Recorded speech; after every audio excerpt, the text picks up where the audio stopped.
All right, I will call to order the 425th Regular Planning Commission meeting for the City of College Place on May 15th, 2025 at 7:04.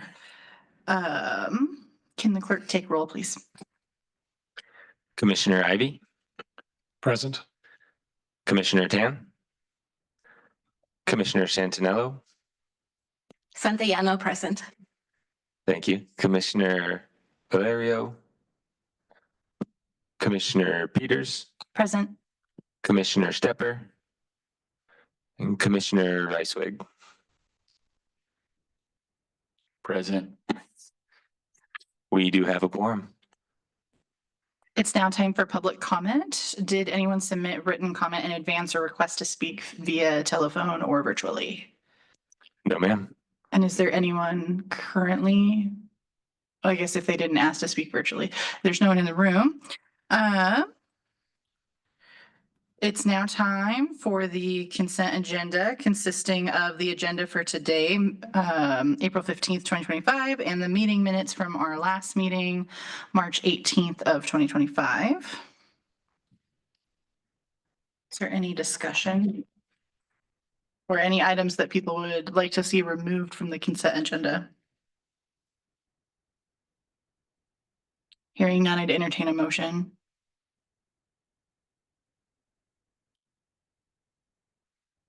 I move that we accept the consent agenda. Commissioner Reiswig, second. It's been moved and seconded. All those in favor signify by saying aye. Aye. Aye. Aye. Any opposed? Passes unanimously. Okay, moving into our regular agenda, we have a presentation on our comprehensive plan periodic update. And Justin Bearlocker will be with JUB will guide us in continued collaborative discussion. Thank you. Good evening. Would you like me to share my screen with the presentation? That works. Okay.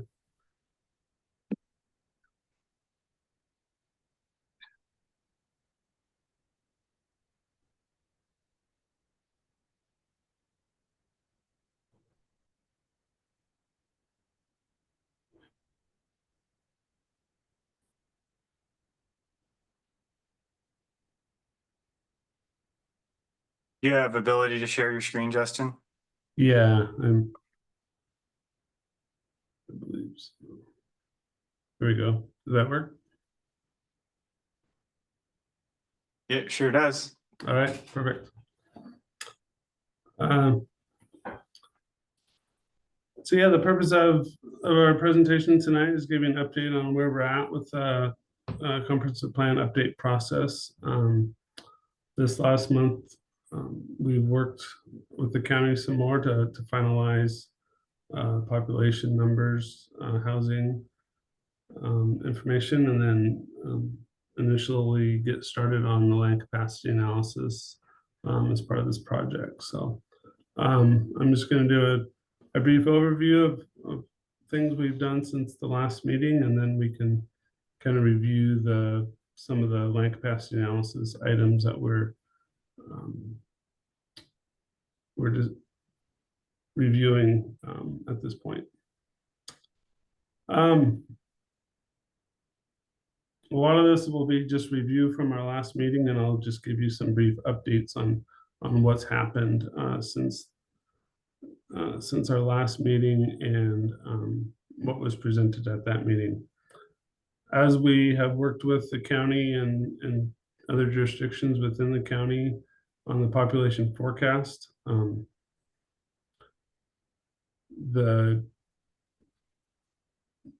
we are still using the same formula that we had at the last meeting. This hasn't changed. So our future growth, well, I'll go back. We're using the growth rate from between the 2010 and the 2020 census data for Walla Walla County, which had a 0.64% growth at that time frame. That's then been applied from the 2020 population estimate to get a 2046 population projection, and that's our target year for the comprehensive plan update. This was an increase from the initial growth projections that were prepared. So I think we added a couple thousand by using the census data. And for a total increase for the county growth of 10,000.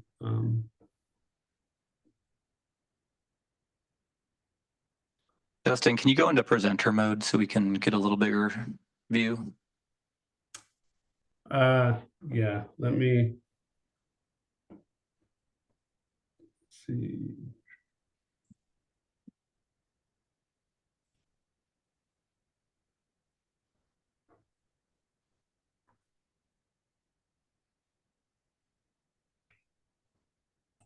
Or maybe since it's an Adobe, it can't. Yeah, I can do it this Oh. way.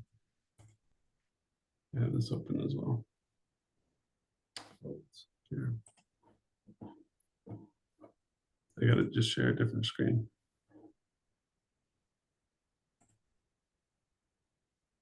There, is that better? We can't see now. Oh, Okay. there we go. Good. Okay.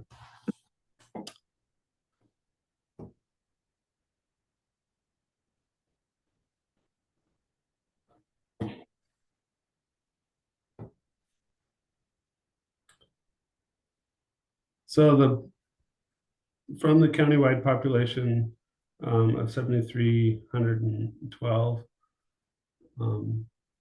that population estimate is then broken out and divided up throughout the entire county. And the way it is broken out was by each city and then the unincorporated Walla Walla County. The unincorporated Walla Walla County also included all of the UGAs within Burbank, well, within all the cities, plus the Burbank and Atelia UGA area. Those are still considered rural, but are UGAs that do have some services, but very limited. And how we determine the population growth, typically what's done is these population growths are divided out by today, what's your percentage of the county's share of the population. For this analysis, we worked with the county and we're able to look at the last 10 years of growth and how each community is growing and how the county is growing as a whole, and take the percentage of growth and then determine the percent share. As you look at the history of all the cities within the county, College Place is growing at a faster rate than the other cities, and the county is growing at a declining rate of. The growth is growing, but the rate is lower than the cities. So as a result, College Place is getting 18.2% of what that future growth is, which ends up being about 3,000, almost 3,500 future population growth from that 10,000. One thing to note within the unincorporated Walla Walla County, for the whole unincorporated area of the county, they have 942 future growth population. However, they've allocated 360 to the Burbank UGA area. So there's really only about 600 or so that's going to the rest of the county and the rest of the UGAs within the county. Hey, Justin, Nick Ivy. Yeah. So I just want to repeat something you said to see if I understand here. Okay. It looked like the county expects to grow 16, almost 17% from 2020 to 2046. I think that was on a previous slide. Correct. 16, almost 17%. But we're expecting College Place to grow 34, almost 35% over that same period.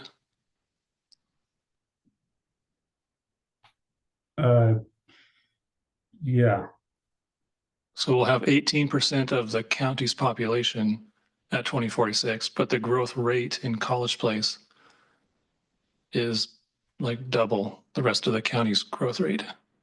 correct. That's a lot. Thank you. Are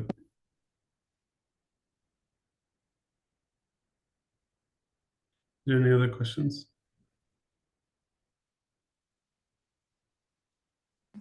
No, thank you. Okay.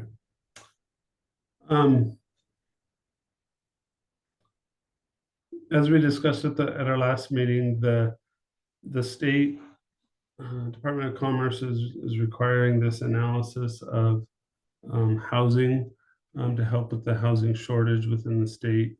And they've put together this tool that's we're required to use.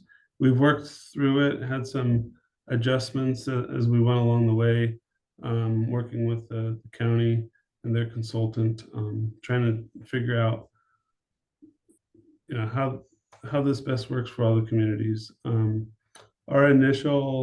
Some of the initial analysis that was done.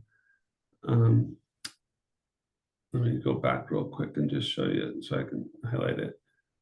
This percent share, I don't know if you can see my cursor, but the second column to the right, second to last column to the right, the percent share of the countywide population, and that identifies what percent of the population the cities will get in the future.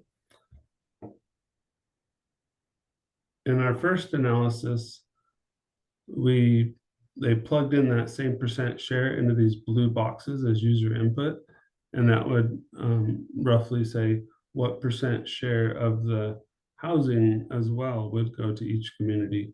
But as we looked at how the spreadsheet worked the numbers, this future population column did not match up what was in the projected future population. And so for this, so they've updated this table and updated this user input so that our future population numbers match up what our future population estimate is. As a result, that increased a lot of housing within College Place.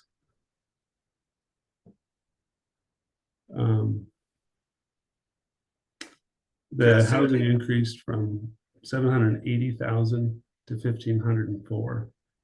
Justin, can you zoom in on your screen to make that HAPS table larger for us?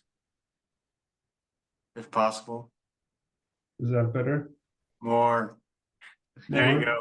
Yeah, that's better. Okay.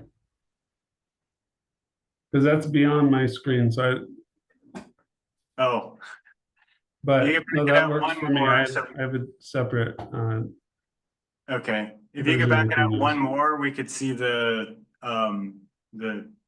different cities. No, smaller. Right there. That's pretty good. okay. I don't know. Sorry. Let me see. Yeah. Right there? You get it on your screen. Okay. Yeah, that's good, Justin. Thanks.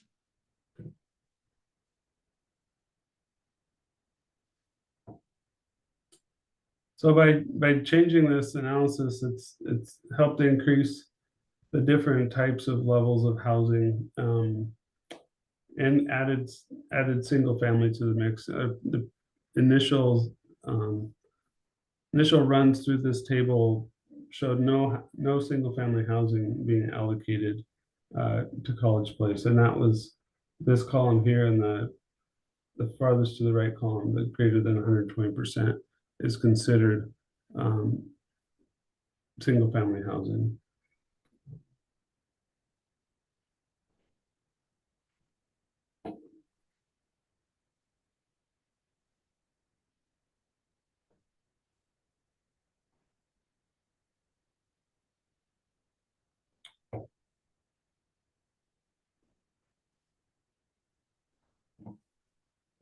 let's see. So this table is a summary of that HAP tool, and it is just kind of to show how adding more population and making that equal increase the amount of housing projection needed for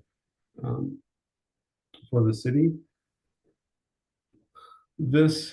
The previous column is what was in the initial analysis that was using only the percentage share, and then the updated version is using the adjusted population numbers.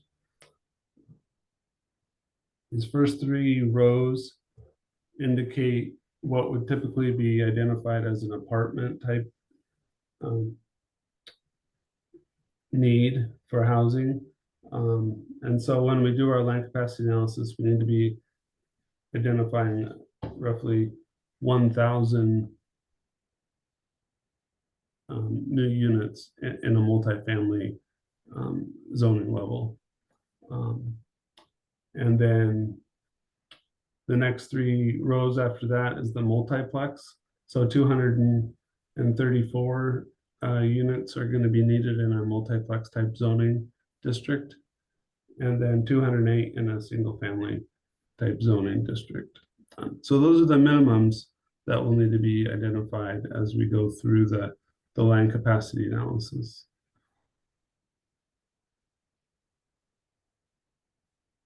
Just to clarify, sorry, Nick, I have you again. So when you say previous, this is what was previously presented, or this was in a previous iteration? I'm sorry, I think I missed something while I was trying to follow. Okay, it was both. It was in the previous presentation that we had last month, which was the previous iteration. Okay.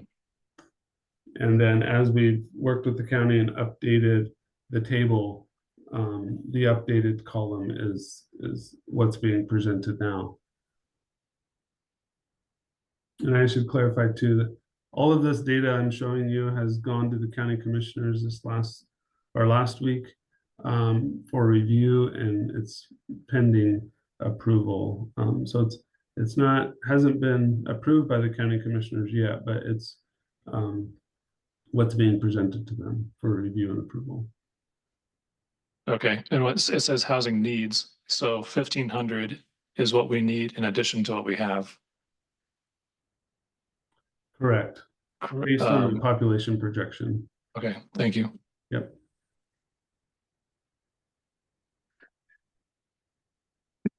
Santayano here.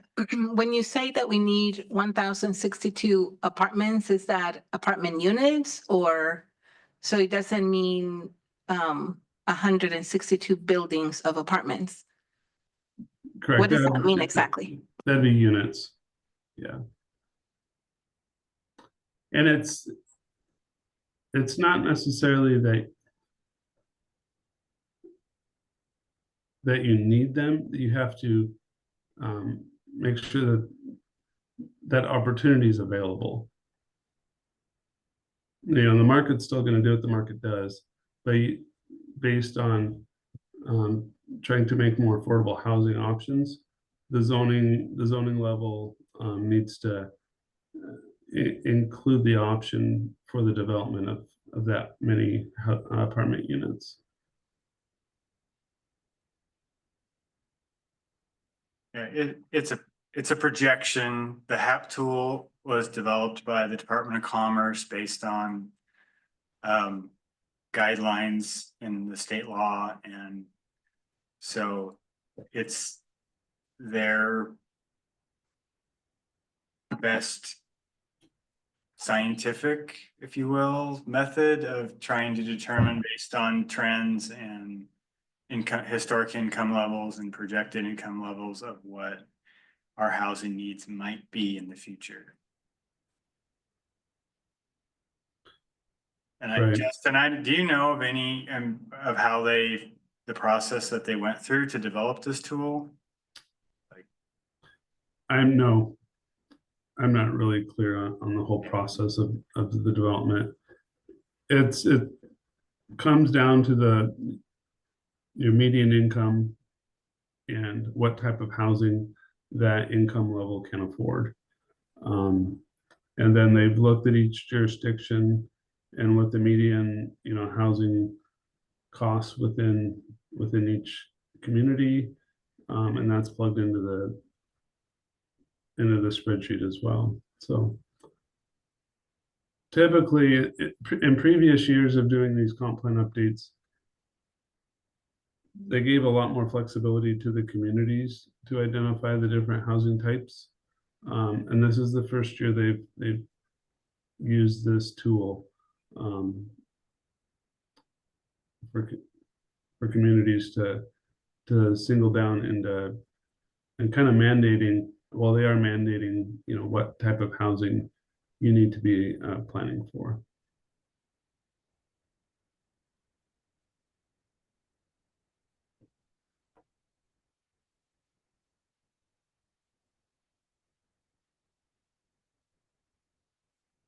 Is there any other questions?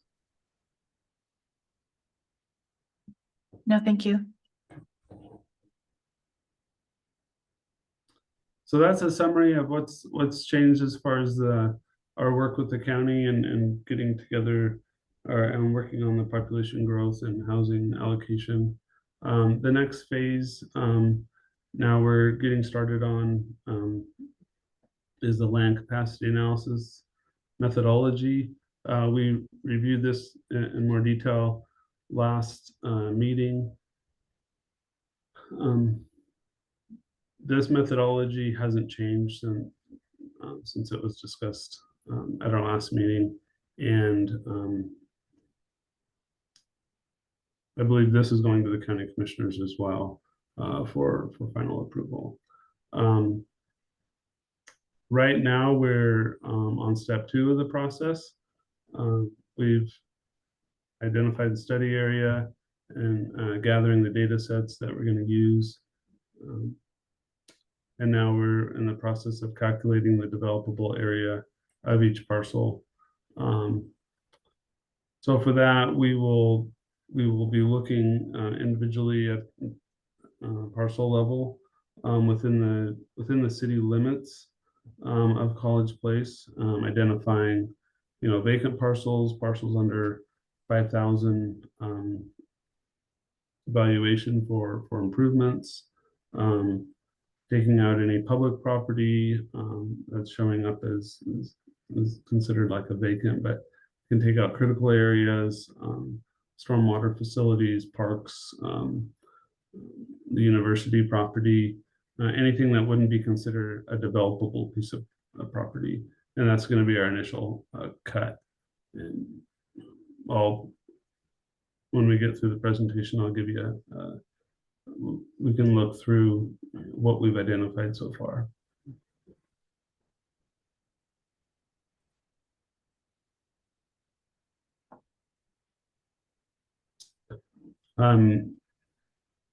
Yeah, in the step we're working on now, just like I said, we're looking at the parcel level.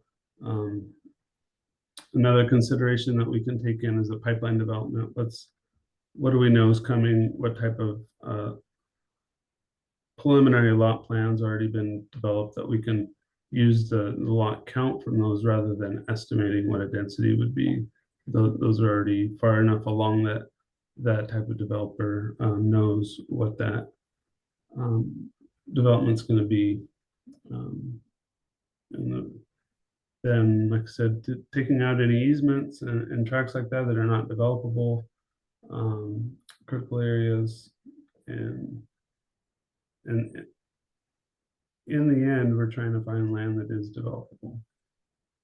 And then from that, we'll find our capacity.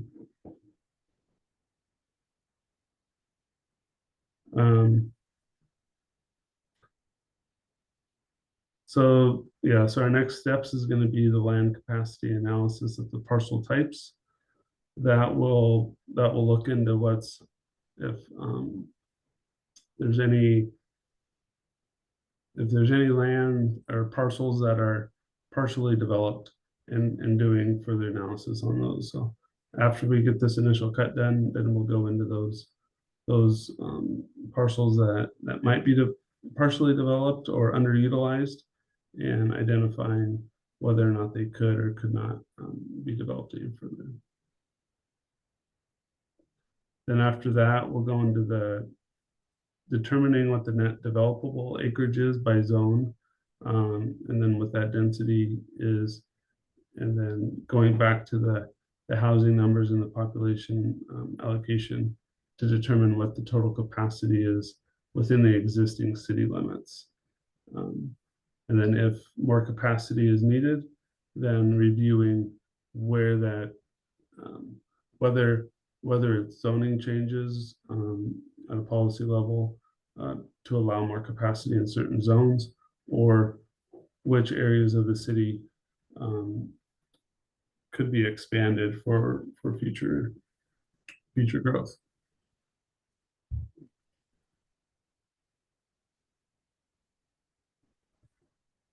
Is there any questions? No, thank you. Well, that concludes the presentation I have.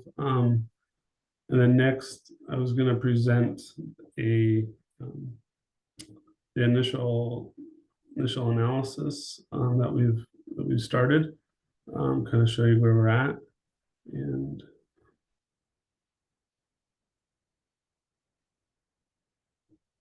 where we're going to go from here. So, can you guys see the map layout on the screen? Yes, we can. Okay.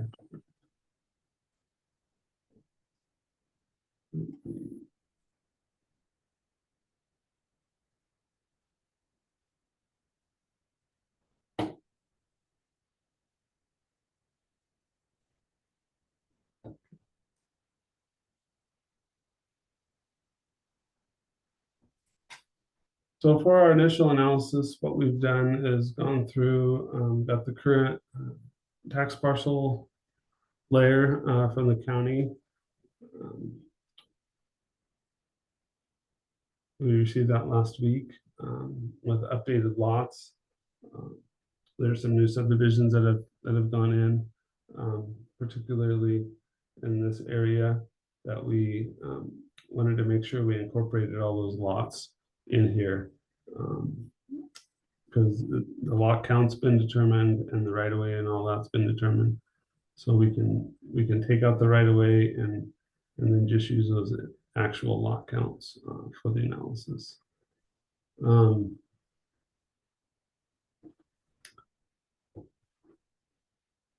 So as we look at the different colors in the map and what they identify, the red is any parcel that might have a building on it or a valuation of a structure.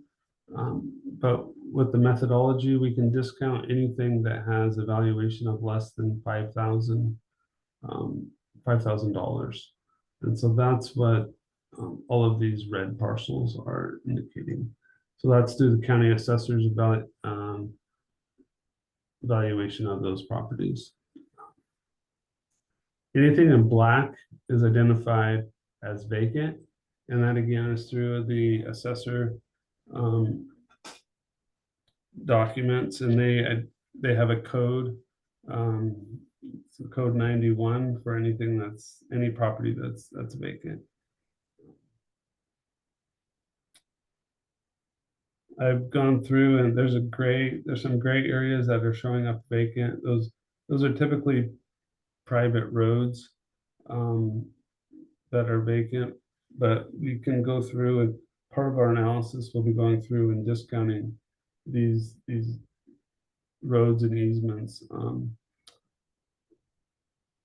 because they cannot be built on.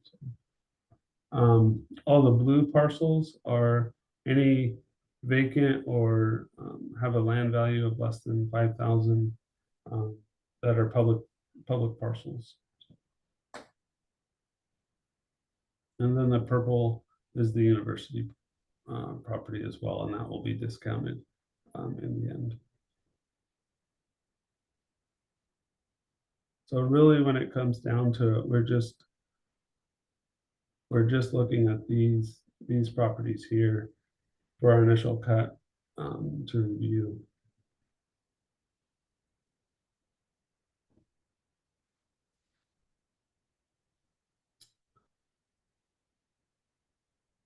in addition, we mentioned pipeline projects.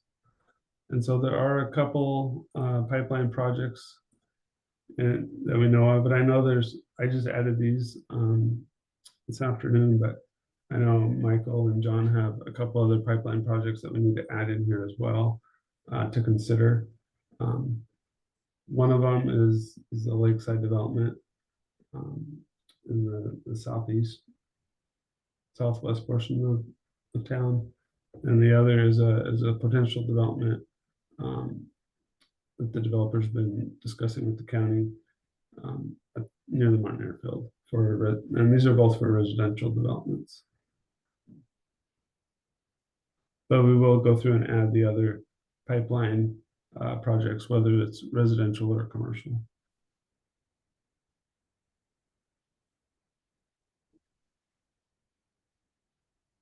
So Justin, the pipeline projects, the way I understand it, is we'll provide information on the densities that we believe these pipeline projects are going to develop out at. And then those get taken out of the area in terms of the land available or undeveloped land. But we then add back in what we think the densities are going to be back in those areas. Is that right? Yeah, that's correct. So we take it out initially because the way the formulas work for vacant land, you take out certain percentages for roads and right of way and other types of public facilities. But with the pipeline projects, they've already analyzed that. So there's not as much speculation for those. They as in the developers have. Correct. Yeah. So with the other lots, there's some assumptions that are given based on what density we want to assign for each zone to develop as.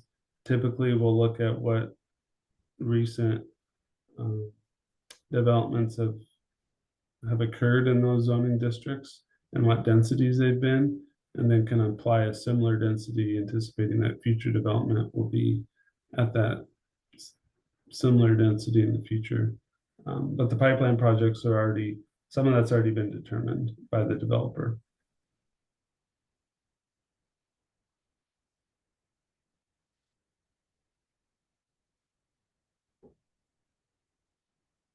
Is there any questions about the methodology and the process so far and what we've identified? No, thank you. I can see there's a lot of cleanup that needs to be done. I can see like there's areas that might be cemetery that we might be pulling out and Right. yeah. Lots of work. Yeah, to do. even I think there's some open space or wetland areas and critical areas. That'll be a big part that takes out some spots.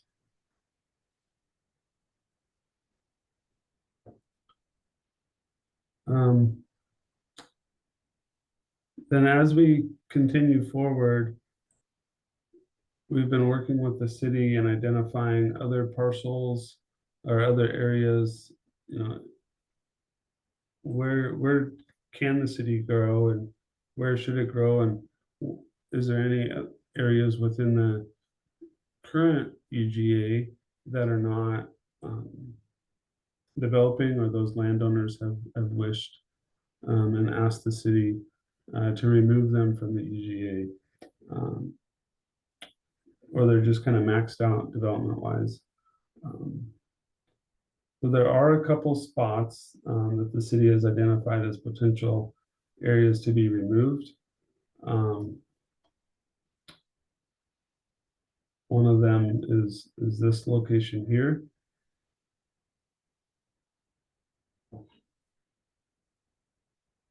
Let's see. So that's down on the southwest end of town. The property was annexed into the city around 2006, I think. And then as part of a larger annexation area. And then a few years ago, maybe 10 years ago, new property owners acquired the land and they desired to not be in the city, and they actually requested a de-annexation, and the council granted that. Through that process, we required that they sign an agreement that they would not contest reallocation of the urban growth area for their properties. So it's a small piece, but it could be a big factor in potentially reallocating that to other parts of this for future urban growth in an area there where we might see development happen. And then the Yeah, other that's a good- area is up off of Blaylock. If you want to go to that. It's about a 20-acre area that has never been in the city, again, in that green area right there. Essentially between College Avenue and Damson. We'll probably leave in the College Avenue frontages. They're not highlighted in this scenario. But take out about 20 acres. They're narrow lots. Almost all of them have improvements on them, and it would be really challenging to redevelop those under today's conditions. It's also not in our water service area. It's in Green Tank water.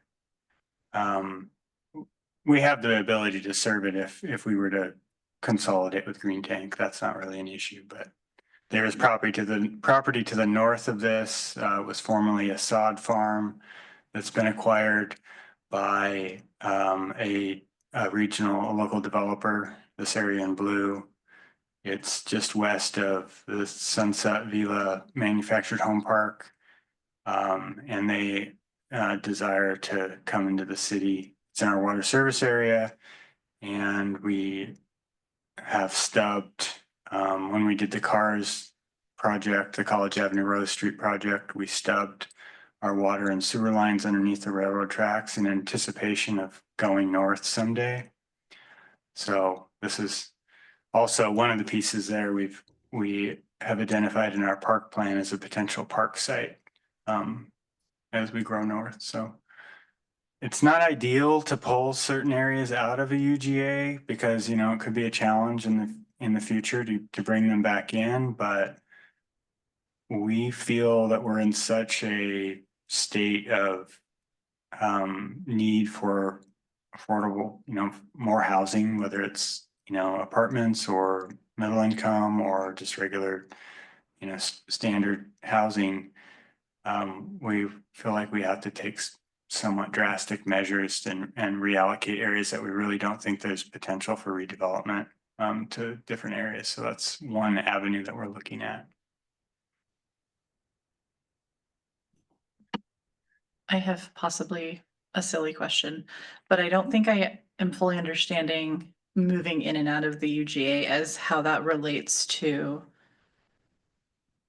city versus county. Like if you take them out of the UGA, do they become a county property? So UGA properties are county. They're full on county residents. They're not Either way. represented by the city. Yeah, they're not Okay. within the city limits. So the county controls the UGAs for the cities. It's part of the way the GMA is set up. They allocate future UGAs to cities based on all of the things that we've been talking about tonight. And we're anticipating, based on the methodology that's been agreed to and the regulations that are in place, that we are going to have, it's going to be challenging to expand our UGA without being creative. And the state law does allow for UGA swaps. It's pretty much a like for like square footage or acreage wise. So, and there's some steps, some hurdles to go through and documentation along the way to do that. that we have to bring forward to the county. Okay, so for like trying to prevent islands where you might move that one section out, irrespective of this process, whatever like fire or police ambulance services they're getting now, if they leave the UGA, it would be the same services. Yes. Okay, thank you. I guess one thing further to John's explanation is we can't annex areas unless they are in the UGA as well.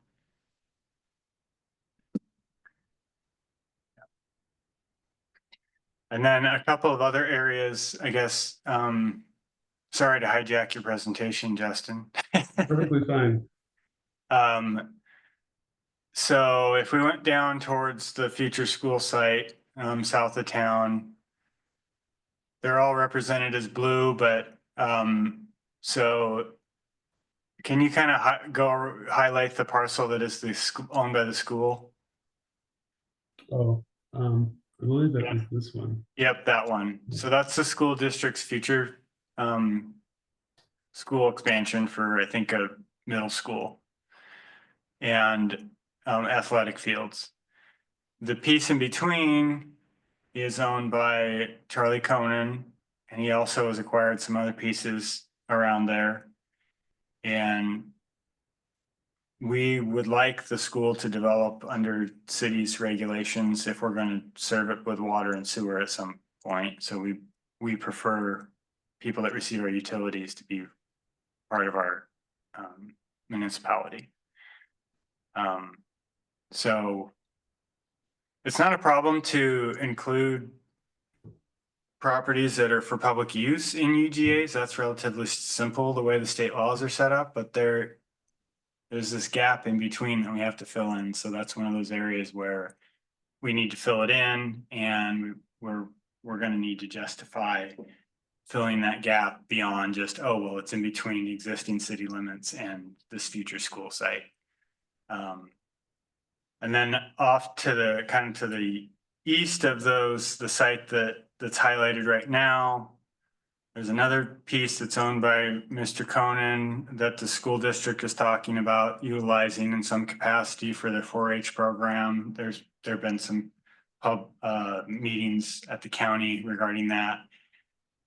And then the other 3 parcels, I don't recall who the 2 in the middle are, but then the other one is Tom Hodgen, who owns some other property that's in the city just north of the piece that he owns that isn't in the city.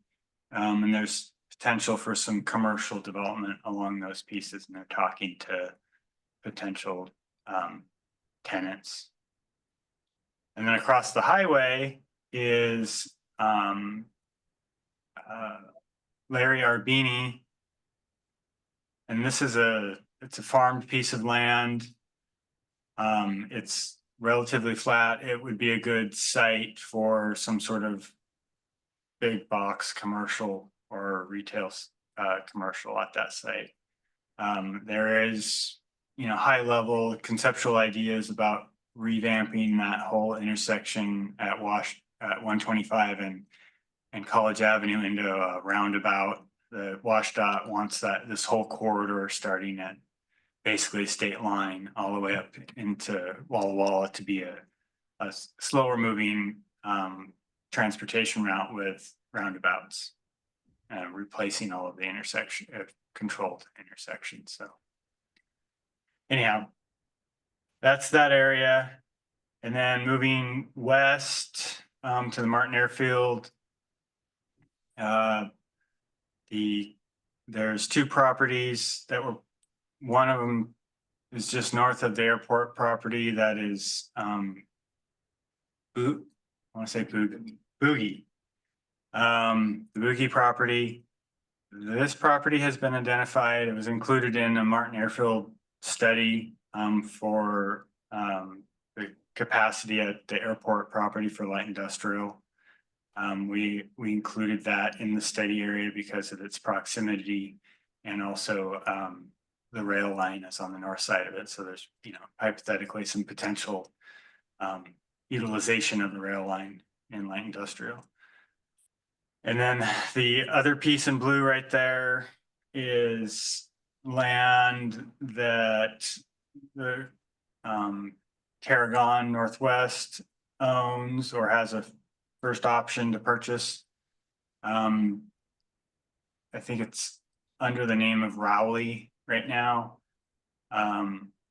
It would be included in a residential development just to the north, which is part of the Corliss Tarragon Northwest property. So that area is potential if we can bring it in under residential of some sort.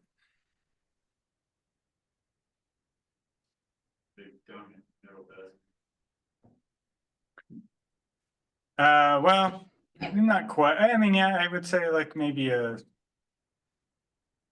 horseshoe. The property south of that area in blue is our wastewater treatment plant. We are in the treatment plants there, and then at the top of the bluff, we actually are in the process of in design for an elevated water 2 million gallon water reservoir that would provide improved water flow out in that area and the system wide improvements. But and that's already, I think we're working on funding for that right now. That needs to happen regardless of whether development out there occurs or not. It's needed for our fire flow needs.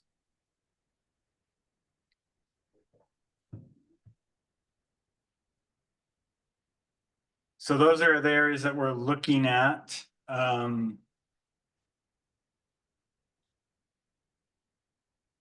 expansions, basically.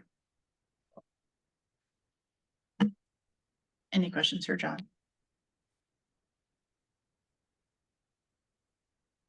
I don't have a question. I just don't like giving up land.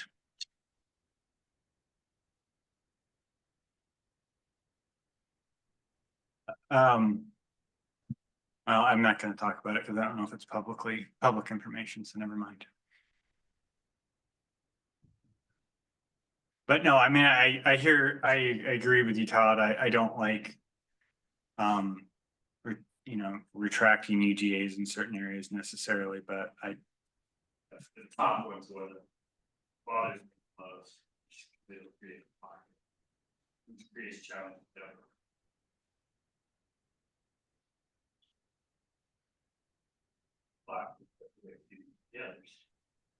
I mean, that's the thing, is that it's just there's not really development potential in there. It would be, maybe in 30 years there will be.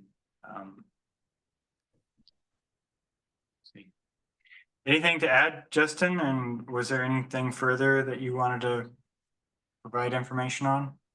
No, that was it. I guess just one thing to point out too is, out of all this area, it's a big mixture of potential types of development. So we have industrial, residential, future park, future school, some commercial. So there's a big mixture of potential growth for the city that's needed. So.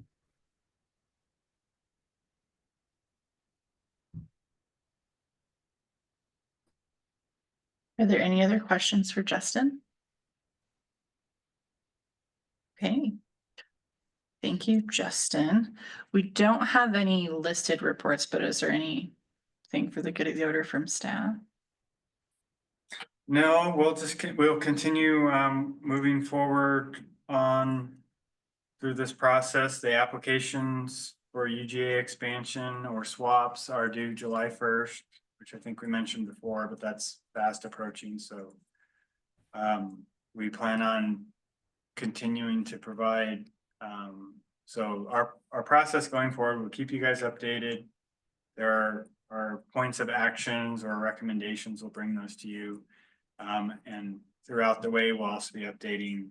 The plan is that workshops for council will be updating them on what we've done with Planning Commission, just so everyone's all pretty much on the same page. You'll be a little ahead of council on knowing where we're at with things, but That's the way it's designed, so.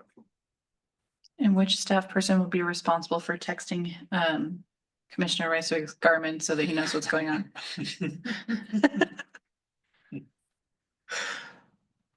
Okay.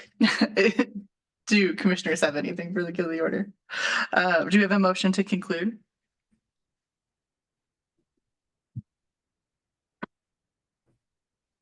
My motion, we conclude.